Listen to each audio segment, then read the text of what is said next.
Greetings from South Korea. I am Adang, Arirang News AI anchor. Here is the news making headlines today. South Korea is set to spend 30 trillion won, or around $20.4 billion of its 150 trillion won Nat'l Growth Fund next year.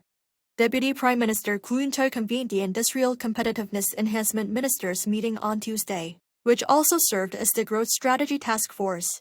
During the meeting, it was confirmed that next year's investment will be done through a public-private matching structure. The 15 trillion won capital from the government serves as a primer to attract another 15 trillion won in matching investments from private financial institutions and banks.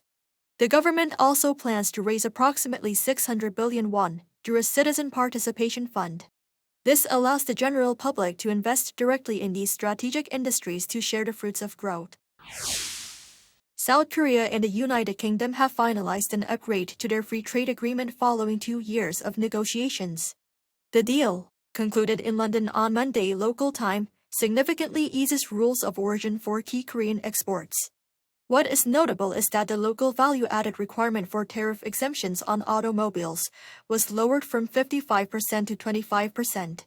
This is expected to boost price competitiveness for electric vehicles, which often rely on imported raw materials for batteries. Barriers have also been lowered for K-food and cosmetics, allowing duty-free status even when processed with imported ingredients. Additionally, the agreement opens the British high-speed rail market to Korean firms and establishes a new framework for cooperation in AI and supply chain security.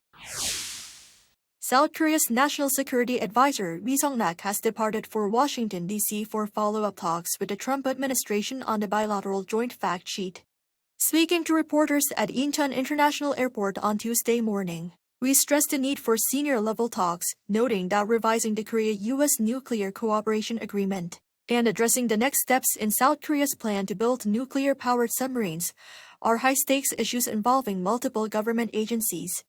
Ri also said he plans to discuss peace on the Korean peninsula, including ways to bring North Korea back to dialogue and ease tensions. He will discuss these issues with U.S. Secretary of State and Acting National Security Advisor Marco Rubio. The length of his stay has not been announced. U.S. Commerce Secretary Howard Lutnick has welcomed Korea Zinc's plan to jointly invest with the U.S. government in a major critical metals refinery in Tennessee, calling it a big win for America.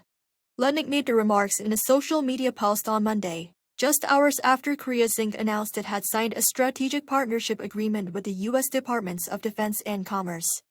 Under the agreement, the partners plan to build a 650,000 square meter refinery in Clarksville, Tennessee, as part of the so-called U.S. Smelter Project.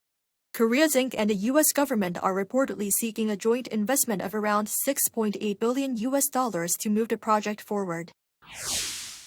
The United States has agreed to provide security guarantees to Ukraine as part of peace talks to end the Russia-Ukraine war.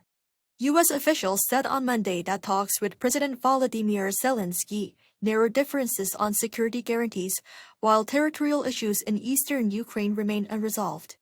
Trump told reporters the sides are closer now than we have ever been, citing strong support from European leaders. Officials said negotiations will continue this weekend in the United States, and the proposed guarantees could be submitted to the U.S. Senate for approval. That is all from me today. Thank you for watching.